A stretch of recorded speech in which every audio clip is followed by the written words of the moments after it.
Welcome into episode 40 of the Godly Young Men podcast. We are back with another episode this week, the Big 40. We talked about it last time. The episode 50 coming up. We have got to hit the drawing board, Joe, on what's the special big event that we're going to do for episode. We're going to be broadcasting live from London. Yeah, exactly. If you guys pay for it. We're going to go to the top of the Eiffel Tower. Yeah, there you go. Yeah, all right. Something crazy. Paris, why not? Yeah, episode 50 coming up in 10 episodes. We're 10 away from that. But we're excited about this episode for today.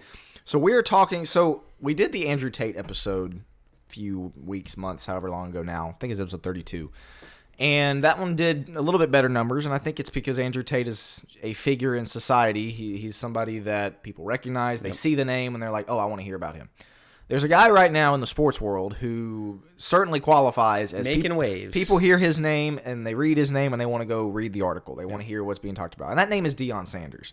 And so we're going to be talking about Deion Sanders with this episode. Joe is not coincidentally wearing a Colorado Buffaloes sweatshirt. That sweatshirt, I'm sure, was stuck in a closet for like a decade until this year when Colorado It's a prime time sweatshirt. Now, I can't find my CU hat from 10 years ago. And yeah, there's a reason for that. I may have thrown it out. I just know after the 1-11 they didn't talk. Joe and Jack didn't talk much about Colorado football until this year. All of a sudden, talk about what losing every single game every year. But if you're a sports fan, you know who Deion Sanders is, and even if you're not a sports fan, what we're going to be talking about with this episode is very important to being godly young men. That's why we're having the episode on it. We talked in last week's episode about the leader versus follower dynamic, I guess, if you will, about what it takes to be a good leader and what it takes to be a good follower. And we talked about the need for both, and we would lean young men towards certain leadership characteristics, but not all young men are going to be leaders. So we figured what better time to do a follow-up episode on leaders and leadership than to talk about Deion Sanders and what makes him an effective leader, because he's the most polarizing figure in sports now. I was trying to think of guys that are more polarizing than him in sports, and I mean Brady was polarizing. He's retired, doesn't play anymore. LeBron is fairly polarizing, I guess. You could say, I mean, Tebow was polarizing. Colin Kaepernick was polarizing, not in the league anymore. Like Deion right now is the guy that a lot of people hate him, a lot of people love him. And so, we're going to talk a little bit about that and what makes him an effective leader, maybe some things he gets wrong, just because he is such a significant character in the sports world right now. And he's in the news all the time. 60 Minutes was there. College Game Day was there like 3 weeks in a row covering CU with Pat McAfee. I mean, he's got celebrities. As of recording this, the USC game that was last weekend, if you were big and you were a celebrity, you were probably at that game in Boulder. He's just got that swag about him where Lil Wayne shows up. People want to know what he's about. Terrell Owens shows up, and it's going to be Jay-Z next. It may have been Jay-Z. I mean, they had big names showing up. To Colorado football games. To Colorado, exactly. To CU football. Like, as a CU fan, you're going, I'm sorry, what? Right. Like, never in a million years, but that's what follows him. I mean, it's just, and this is why we want to talk about him, is he is fascinating. Like him, hate him, doesn't matter.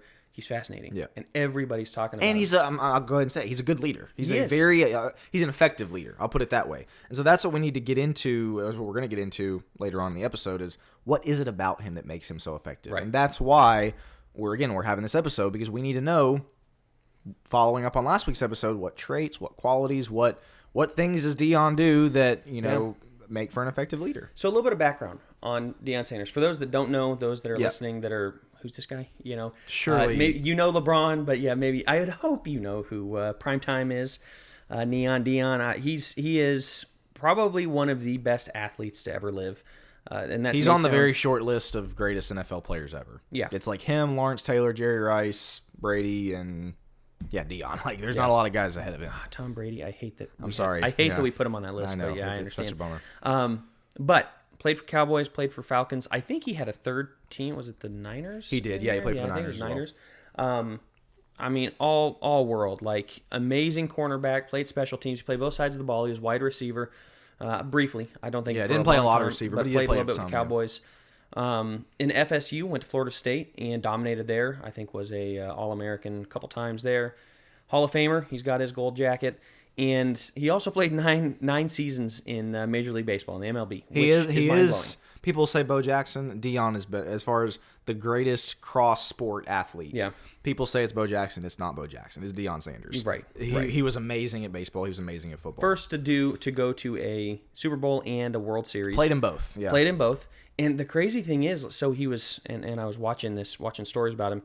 he played for the Falcons and wanted to play closer for the MLB, and so he got on the Braves, basically, so he could, like, in same day or, like, the next day be playing back and forth. Didn't he play a game in each in, like, a 24-hour span or something? Yeah. It's, like, the only time it's happened in history of they played a Sunday football game.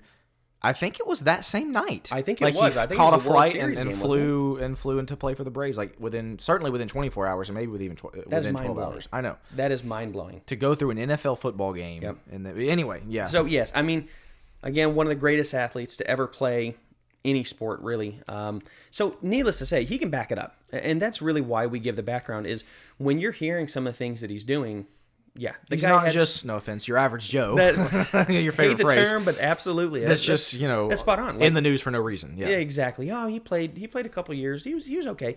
Even Bo Jackson, Bo Jackson was amazing, don't get me wrong, but in the MLB, he's all right. He was decent. And his career was cut short. Like, he didn't have the longevity deal. Right, exactly. So you look at some of those things, and just, it's incredible what he did. But then he starts coaching in 2017. He starts at Trinity Christian High School. Coached with his sons were there. I was going to say his sons were there. He moves up to Jackson State in 2020.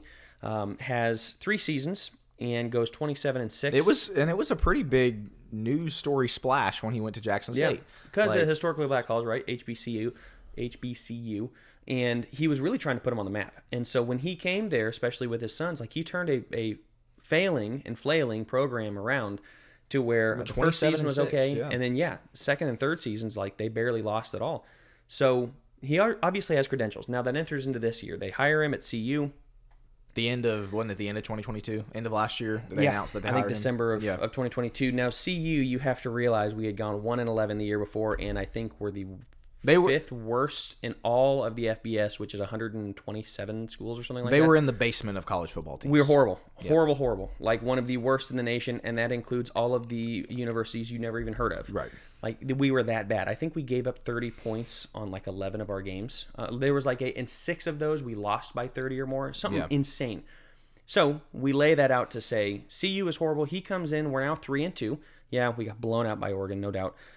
Made it pretty competitive against USC. So actually, we'll what's that called? Breaking the fourth wall or let you behind the curtain, whatever. We're recording this the same day that USC played Colorado, and I'll be honest, I thought USC was going to trounce them. They didn't trounce them. I mean, they put up Colorado put up a good showing, but real quick, so they were 3-0 heading into the Oregon game. Yep. They had beaten a team they were not supposed to beat, TCU. They had won a tough game against Colorado State. And they were the talk of social media, talk of the sports world. Everybody was talking about them.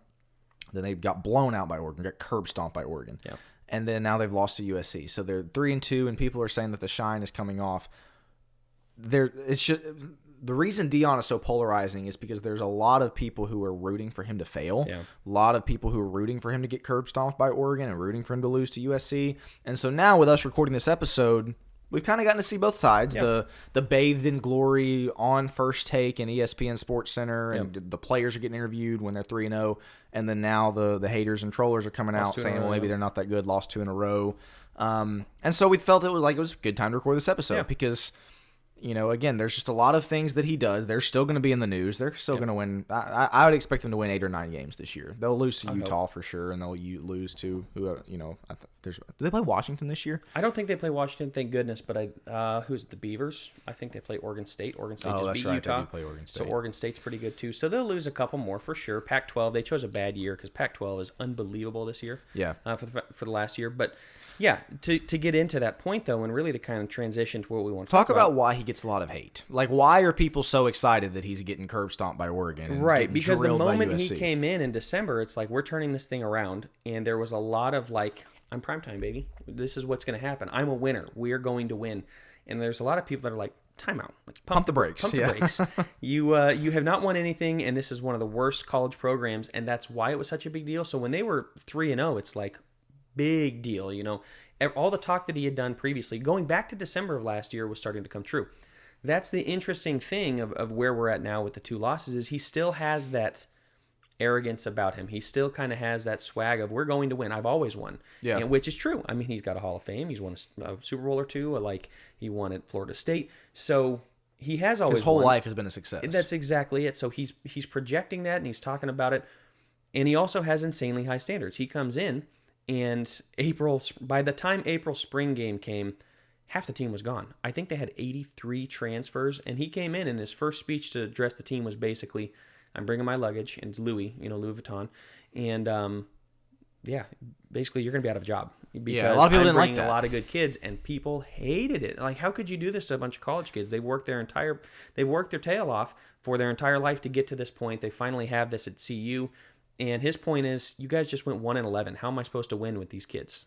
That did not go over well. So you've got that, and as far as why he gets a lot of hate, you've got that. You've got the arrogance. He's very flashy. He's very kind of the bling, in your face. Flamboyant's not the right word. Just kind of, I guess, braggadocious. Very, very in your face. He's a great term. People don't like that. Another thing is and I think this is a positive aspect about him, but people don't like this. He breaks the mold of what coaches are supposed to say. The Bill Belichick, well, we're on to Cincinnati. We're focused on the next game. We're focused on this. The real lame answers Nick that Saban, nobody who is as buttoned up as you just possibly buttoned could be. up and very politically correct.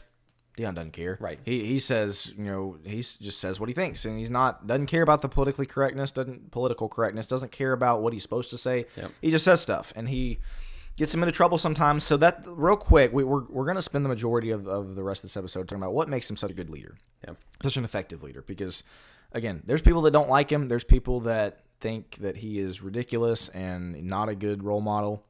You can have those thoughts and beliefs. He's a good leader. He's an effective leader. And so that's what we want to draw from. But let's talk a little bit, Joe, about where does Deion go wrong? Where are, the people that do hate on him and say that he's, over the top or whatever, where does that have some legitimacy? I think the arrogance and the flashiness that I kind of put hand in hand, I think does have some legitimacy of, you want to wait and see if you've won anything. I know you've been a winner. Yes, you were a winner with really, really good teams in the NFL. That doesn't mean you're going to come in and win immediately with a terrible program, something that's been terrible for a decade plus. So people want to see him fail because he's talked such a big game and he's been so flashy about it before they really did anything. So they really felt it when they were 3-0 of shut up. Yeah. All I hear about is this guy just going on, and I think the term would be bloviating, right? Right. It's just annoying. And the constant press and coverage. Yeah, exactly. Nerves, yeah. I'll read athletic articles, and all the comments underneath are do you guys cover any other team?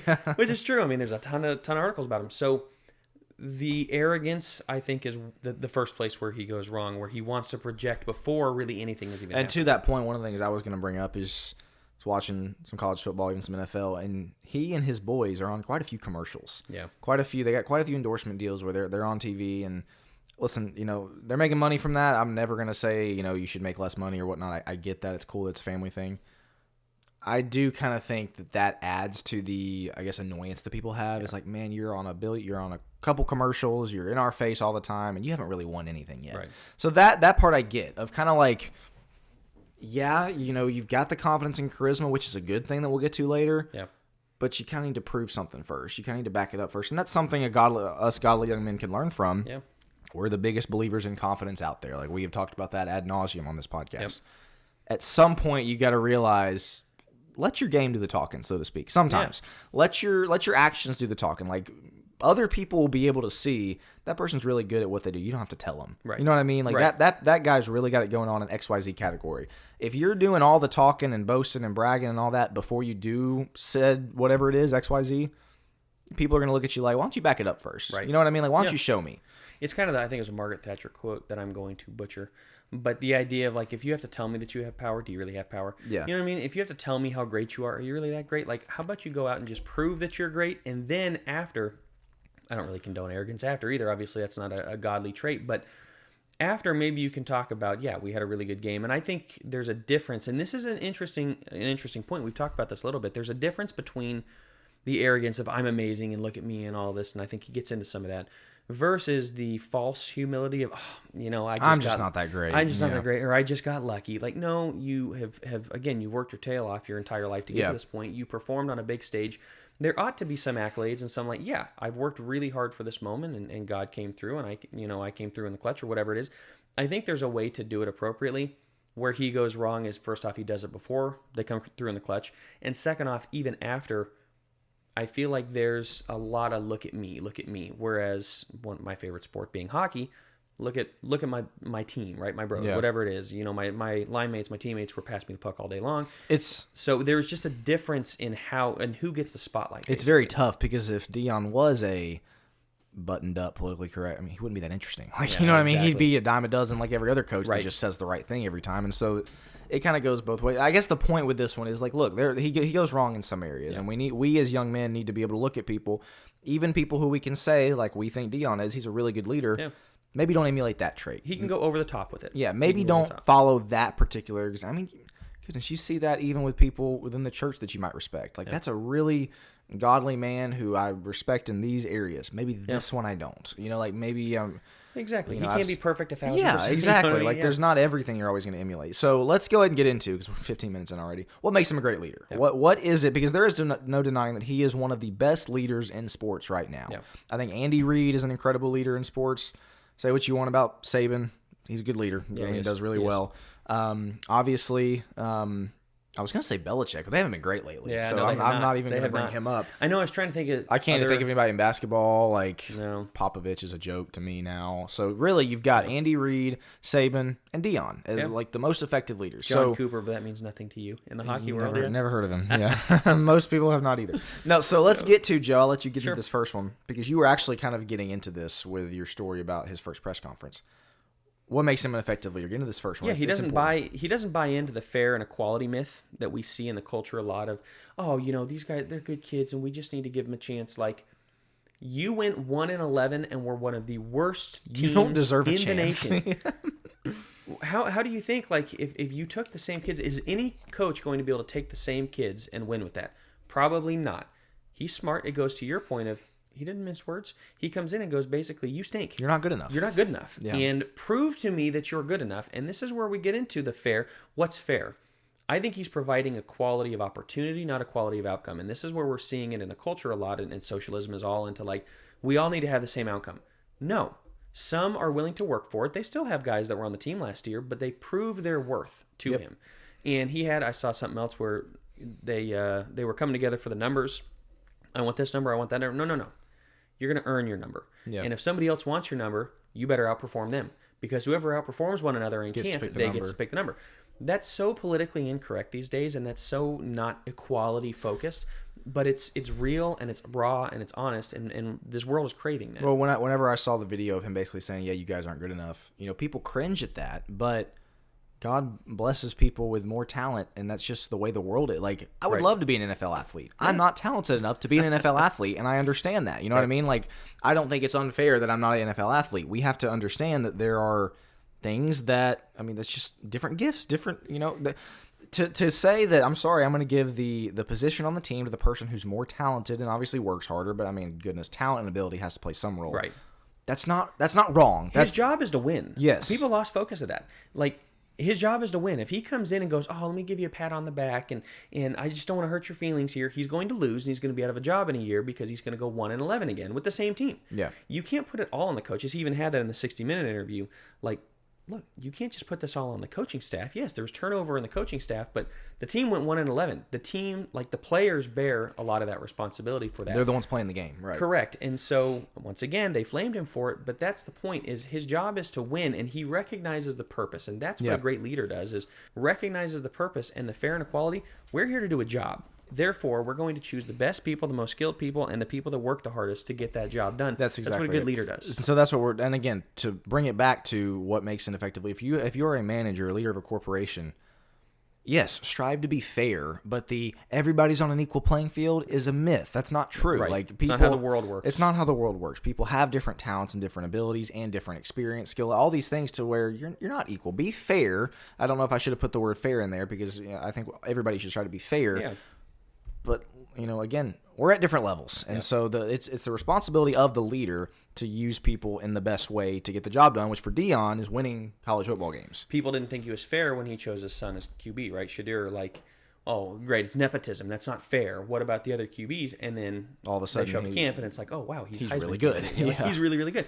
Yeah, I told you he was good. Like, this is fair. I'm trying to go off of who works the hardest and who's the best in that position. And that's one of the things that the 60-minute, I don't know if you watched that interview. I watched the clips. I didn't watch the whole thing. It was so good because the guy tries to bust him on this exact point of like, where's the equality? Don't you think kids basically need this to be fair. And he's like, they need truth.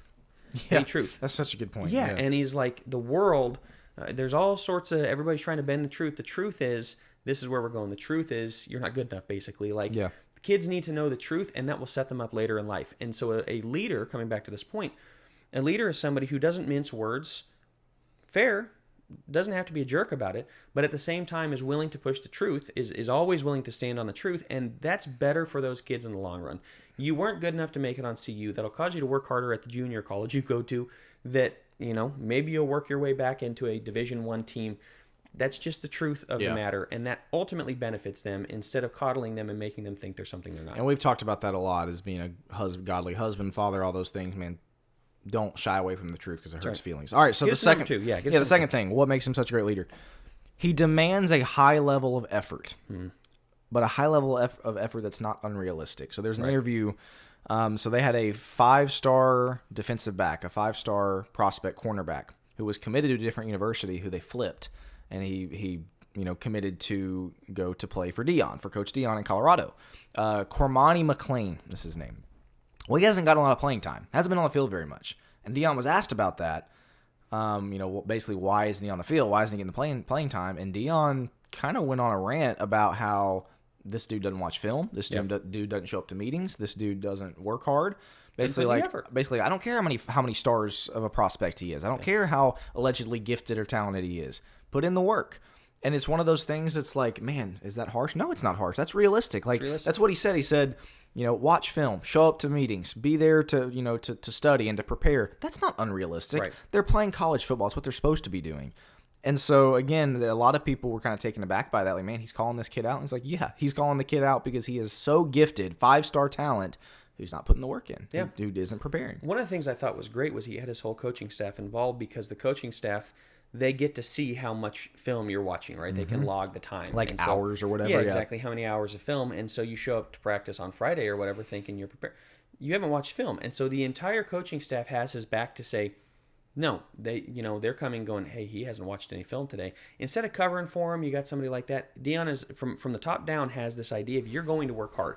Every coach around him knows that. Every player around him knows that. I don't care that he's a 5-star recruit. Do you think they could use him in a game like Oregon or USC? You bet. You bet. Any guy that's that talented, doesn't matter. The expectations are still there. Like you said, I like the idea, or I like what you said about them being realistic, but he demands that high level, and he can because he's prime time. Yeah. Like, somebody else could come in and go, please, please, please, can you please just show up? Can you please do this? And where we see this in church is we do the same thing as church leaders. We've gone on and on about this, like on our other podcast, Think Deeper. We're begging guys to step up. We're just begging them to show up to church. Please, can you please? I don't see him do that. You want it? Great. It's yours. If you don't, see ya. Type of thing. That's what Jesus did in John 6. Exactly it. You show up, you only want the bread and the, you only want the fish and bread type of thing. Go home. Instead, call people to a high level. And this is what a good leader does, is he holds the expectations at an appropriate level. He does not drop him for nothing. Oh, you're a 5-star, let me drop it for you. Yeah. But the other 3-star recruit, well, he needs to prove it. No. Everybody's got the same. Work hard. That's such a good, like a leadership quality that so many churches are lacking, and really a lot of, it's not like you're going to kick people out of your family, but a lot of fathers are lacking as well, to just hold the standard of like, my son, he doesn't want to do his homework. He plays video games. He just doesn't have time to do the chores around the house. Exactly. Yeah. What are you going to do? It's like, what do you mean? What are you going to do? Like, you're going to hold him to an insanely high standard that he can hit, a realistic standard, but you're going to hold him to that instead of letting him fudge in different areas because, I just don't think he can. And this speaks to the point of, man, you would think all the players are wanting to leave Deion's team. No, they love playing for Deion. Exactly. They love playing for guys like that. And we talked about this before. People want to follow a leader like that, somebody who is going to hold them to a high standard. So, man, this one might be the most important one we've got on here, and it's so evidenced by what Deion does and says. Get us into number 3. Yeah, number 3, he's extremely confident in his abilities and in his players' abilities. This cannot be understated. The guy has a swag about him. You can call it arrogance, but the guy has a swag and a confidence about him that is infectious. If you have not watched, he just looks cool. Oh, all the time, man. All the time. Like, he shows up looking good. I don't care if it's 5 a.m. As a matter of fact, I was watching one of the videos because his son is a videographer and is videoing the team. They're going to have an Amazon series, all that stuff. And this is another thing that people hate him for. Like, really? You get your Amazon series? Like, who is this? Look, he's also, we don't even have this on the list. He looks ahead into the future. That's another thing a great leader does. Do you think he's really playing for a bowl this season? Yeah, and he says that for sure. No. This is in seasons 2, 3, 4 when he gets to go out and recruit a number of 5-star recruits because they go, I want to be on Amazon. I want to be on Amazon Prime where people are watching me. I want to have Jay-Z and Lil Wayne. I want to be the and talk of the nation. Exactly. I want to be rubbing elbows with them. Like, you bet. So yeah, he looks ahead and he's smart about it, but he's so confident in his ability and less in, you see, like, we're going to win. It's more in the confidence of, like, we're going to work hard enough. And I really, really appreciate that because the swag that he walks into the room, if you have not seen one of his videos, I'm telling you, go look it up on YouTube. He's clean, too. He doesn't cuss. Go look up some of his videos. It's infectious. Yeah. I watch it. It's like, man, I want to just go do something. Like, this is incredible. That's what a leader does. And I don't know that I can pinpoint it per se, what exactly it is. The air that he walks around with is just like, people want to follow. People want to follow. He's just got the air of a leader of, like, I know what I'm doing, and that's the confidence that he has. So I'm going to go ahead and rope that into the fifth one because I'm realizing they're sorry. Well, they're very similar, so I probably shouldn't separate them out. The fifth one I had, and we haven't done number 4. So I didn't even look at the fifth. We'll just go ahead and move on to, we'll call this one number 4. I've got his charisma and his confidence is infectious. It's one thing for you as a leader to, project confidence or to project like, oh, we're going to do this. If people don't buy into it, if people kind of look at it and go, yeah, that's kind of fake, you're not going to go anywhere. Yeah. That's not going to be very realistic. You're not going to get a lot of. It's not going to be very productive.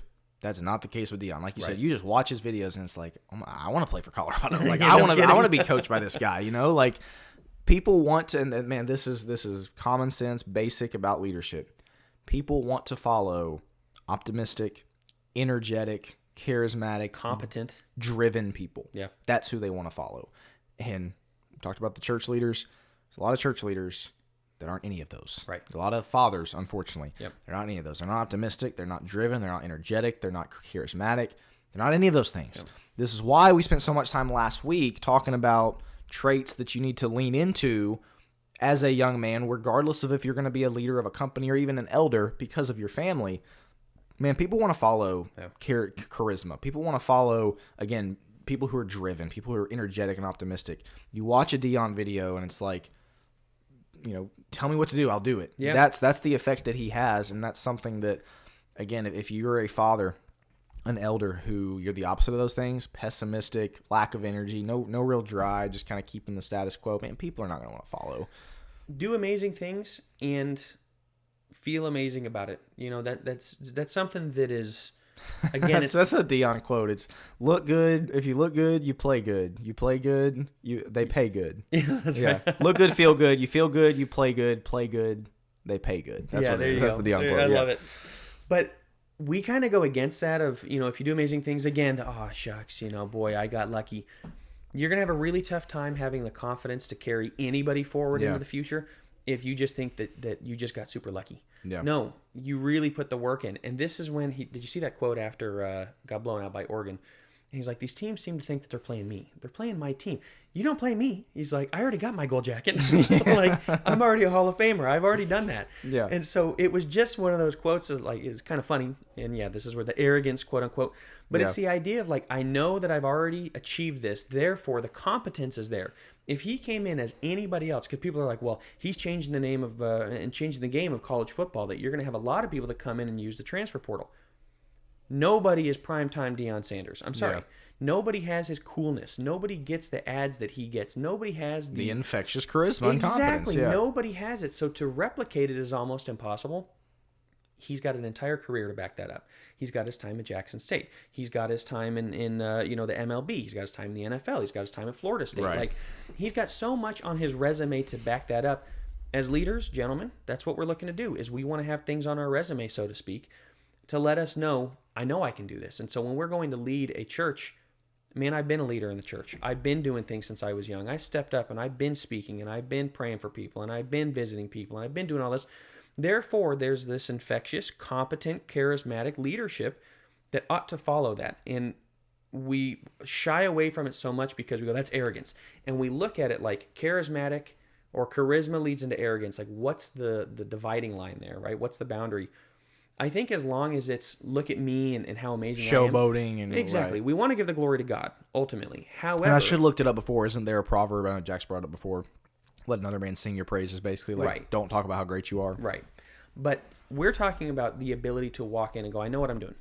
I know what I'm doing. I'm competent and I'm confident in my ability to do something. That I think every leader should have, and I don't look at that as a negative. Yeah. So go ahead and get us into the last one. So, yeah, we'll make this the last one, again, with the one that we kind of skipped over. Yeah, sorry about that. No, you're all good. Again, they're very similar. What makes Deion an effective leader? His care for his players is genuine. Yeah. There's a play, so the Colorado State game, phenomenal college football game. Me and you stayed up till 2 in the morning watching it. Like, it destroyed all the ratings. Like, and it started at 9 p.m. Central Time, or maybe 9:30 p.m. Central Time. It was a late game. Everybody was watching. It was an amazing game. Colorado came back and won. Earlier in the game, this wide receiver, Jimmy Horn, dropped a critical third down pass. Like, just hit him in the hands, dropped, nobody around him. He was going to have the first down. Colorado offense was sputtering. It would have given us some momentum. Dropped it. Brutal drop. You see, they showed it. I can't remember if they showed it immediately, if they showed it later. You know, he's walking to the sidelines, obviously dejected, like, just head down. Deion stops him, gives him a hug. And we find out later on, tells him he loves him. I don't know if he said anything else, but basically affirmed him. So, didn't chew him out, didn't lay into him. Told him, go ahead. What he told him was, I'm telling you, it brings, like, almost brought a tear to my eyes. What he told him is, he said, your pops is in the crib with his, basically his dad's in prison. And he said he really wants to just be proud. He wants to stand up and cheer his boy on in front of all the other inmates. This is what he told him in the middle of the game. And he's like, you're going to do it. You're going to go out there and you're going to give him something to cheer about so you can make your dad proud. He goes out and it's like, I'm getting chill bumps, man. It was so cool. He caught the game-tying touchdown. And he caught the game-tying touchdown, sent it to overtime. We ended up winning in double OT. Basically, game-saving play. Yeah, exactly. And made a great move, too. Juked the guy out of his shoes in that one. And that's what it was. And he gives him a hug. And he tells him, you got this. And he goes out and does it. Like, that is a care for the players that, I'm sorry, you don't necessarily see. And maybe it's because it's not as publicized from Nick Saban. I don't know. But, like, how cool is that? He studies. And that's what he said after. He was telling the story. He's like, I study all my players. I know their lives. I know what's going on. And so he has a personal relationship with, like, every guy on the team. Yep. He knows what motivates them. He knows how to motivate them. But he also knows how to care for them and what's going on in their lives, which is so cool. This gets to, again, relating us to the church and the family. And corporations, if you're a leader at your workplace, don't let your care for your people be fake. People can see through it. Don't let it be a facade. Don't let it be something where they're like, yeah, you're just being nice, or you're just asking how my week was because you feel like you have to type of thing. People can see right through that. There has to be a genuineness to it, to where people feel like you care about them as their leader. Again, obviously in the family, but more so as elders. Right. I think we've both maybe been to congregations, or maybe even attended congregations where you couldn't really tell whether or not the elders deeply cared. Obviously they cared. I'm not trying to cast aspersions on elders, but they didn't show that they deeply cared. Obviously, you hear stories about people in corporations and workplaces where they're just in it for their paycheck. They don't care. What makes Deion so effective is, again, the last thing we've got on here, is that his care for his players is not just a facade. It's something he genuinely cares for them, again, as evidenced by the Jimmy Horn thing. Obviously, there's a lot of other stories we'll probably watch on the Amazon series when it comes out. There's a lot of stuff. So, yeah, those are the 5 that we had on there. Anything else to add? I mean, there's a lot we could have talked about here. Deion is such a fascinating guy. Don't agree with everything he does. A lot of people don't like him. That's fine. He's an effective leader, and he's an effective leader for these reasons. That's right. The only other thing is just to kind of come back around to, like, he knew every player. As you said, he was genuine about it. He cared about him, but he knew every player, and he knew how to motivate him. And I think as a leader, that's one of the key things is know your people. Know who's there. Know what they're good at. Know what they're bad at. Know how to motivate them. Know how to bring them into the fold. Like, a good leader is somebody who takes stock of everybody and doesn't allow the guy on the bench. It's like, oh, I don't care about him. He's unimportant. No, he is. Yep. And he knows about him too. And you can bring together a team because you know where everybody excels and where everybody struggles, and you can use that to work together. That's what makes him so good, exactly as you said. I mean, there's so many things about Deion that are just inspiring. If you have not watched any of his stuff, seriously, I would strongly encourage you to go watch some of his speeches, some of his videos. He's a man of the faith. I don't, a Christian, quote unquote. Believes in God, believes professes in God. faith. Yeah, talks a lot about Christ. And I think that's really, really cool. I mean, he's just a genuine like you good said, guy. he doesn't cuss, says God bless at the end of all his press conferences and whatnot. Like, praise. That was one of the things. He's in Boulder, Colorado. For those that don't understand, Boulder insanely liberal. Yeah, San Francisco, Seattle, and Boulder. are basically like the 3 most liberal places on the planet. They call it the People's Republic of Boulder. He's in the middle of Boulder, Colorado, one of the most liberal places in the nation, and he came in and said, we're praying every day with the staff. And if you get upset, basically... Don't care. I'm going to do it anyway. That's what a leader does, is he sees it, he's got vision, and he knows what he's about. So, yeah. I could talk about Deion all day, man. He's really cool. We're sports guys. We know not everybody who watches this is into sports. Hopefully you stuck through and watched or listened and drew some things out of it because, again, leadership is such a big part of godly young men's lives, even if you're not going to ever be an elder or a manager or whatever. In your family, you're going to have to be a leader. And so there are things you can pull from guys like this, other people we could have talked about. But, yeah, Deion's in the news, just lost to USC. Real quick before we wrap up, what's your win total prediction for the Buffs this year? I think 7. You think 7? I think 7. I think 8 at least. They're going to get get love beat by 8 or Oregon 9. State, and they're going to get beat by Utah. I don't see any other games they're going to lose. I think that was a postman 8-4, I think. Yeah, that's true. And they might, I don't know, they played USC hard. They might be able to steal one of those because they play without Shiloh Sanders, and they also play without Travis Hunter. They'll get them back, so they could. I'm more optimistic. I think 8, and I was gonna say 9, but that would mean they have to be one of those two. I don't know if they can. I could see them accidentally dropping another one of the games. To be honest, that's why I said 7. I want to stay realistic, but yes, the optimist in me says I think they could swing for the fences and hit 9, but I'm gonna say 7 to 8. Yeah, I'll say 8. That's what I'm gonna say. I'm gonna finish. What did they play? 12 games, 8-4, 8-5. Yeah, something sounds like right. So anyway, we will wrap right there. We've got another great, exciting episode lined up for you next week. We actually got an arc, not even an arc, a two-parter coming up here soon. So be on the lookout for that. It'll be episode 41, but this has been episode 40 of the Godly Young Men podcast. Thanks for watching.